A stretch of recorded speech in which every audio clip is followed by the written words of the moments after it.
मैं Dharmendra Trivedi, Sanjay Gandhi memorial inter college Abdullah Nagar Hardoi, intermediate छात्रों के लिए मैंने कविता की जो प्रथम 4 लाइन और फिर उसके बाद में 4 लाइन अर्थात 2 पद हमने बताए थे। आशा करता हूं कि वे दोनों पद छात्र छात्राओं को समझ में आ गए होंगे, व्याख्या भी कर रहे होंगे। और तीसरा पद हम आज पढ़ाने जा रहे हैं। देखते हैं तीसरे पद की प्रथम पंक्ति, who hath his life from rumours feet.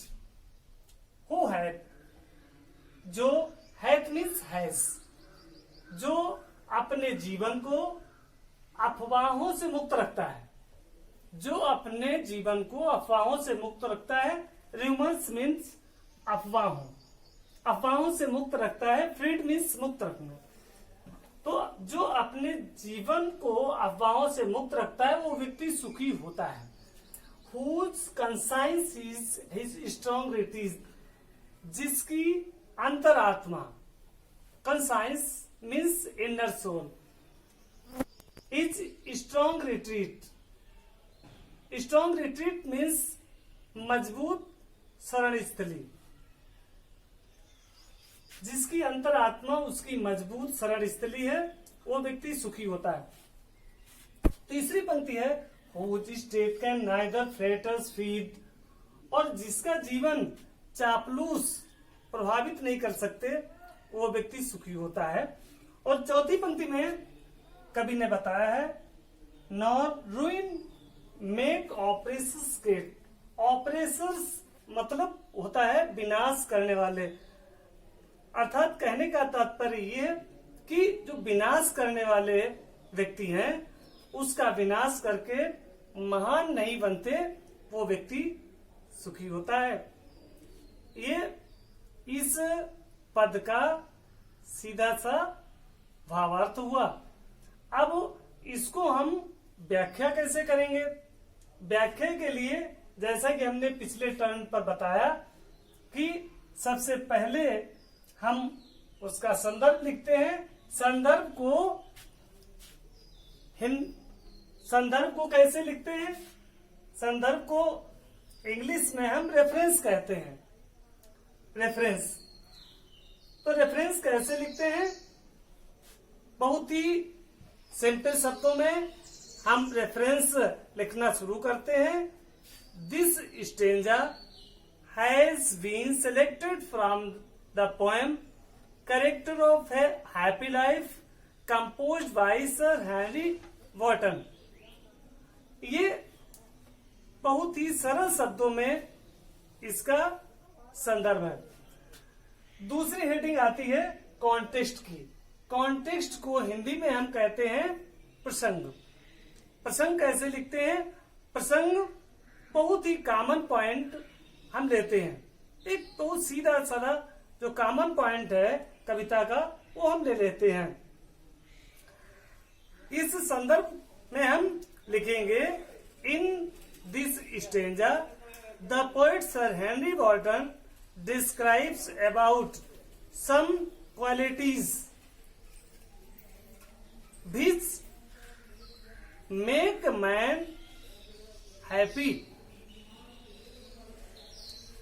ये हम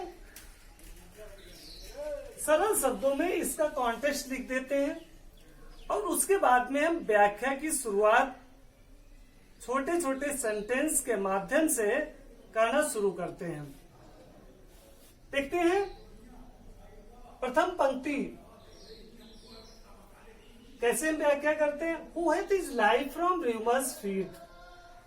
The poet says, the man who is free from all the rumors of the world is happy। वो व्यक्ति जो सभी प्रकार की अफवाहों से अपने को मुक्त रखता है वो सुखी है।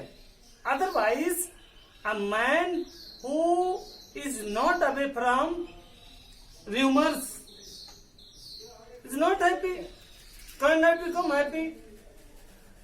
वो व्यक्ति सुखी नहीं हो सकता है जो र्यूमर से दूर नहीं रहता है।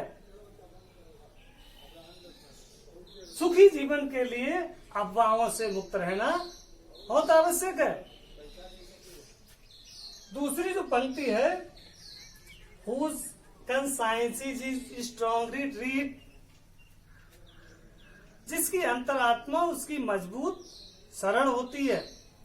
He is totally directed by inner soul.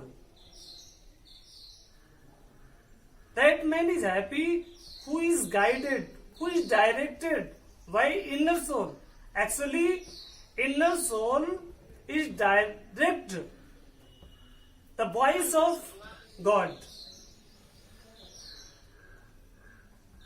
This shows the right path in our life. A man who follows victory, whose state can neither flatter feet, who is away from all the flattery. There is no ill will in his life. He always speaks truth. He has simple thoughts. उसके सभ्य विचार हैं, उसके कोई दुर्गुण नहीं है। वो व्यक्ति सुखी होता है। Wicked persons, or we can say destroyer, cannot become great by destroying his life. Such a man is really happy. Otherwise, without these qualities, a man cannot become happy. धन्यवाद। और आज के लिए मैं इतना ही पर्याप्त समझता हूँ, और आगे जुड़े रहेंगे इसी प्रकार से, और ऑनलाइन शिक्षण का लाभ उठाते रहेंगे। तब तक घर में रहिए, सुरक्षित रहिए।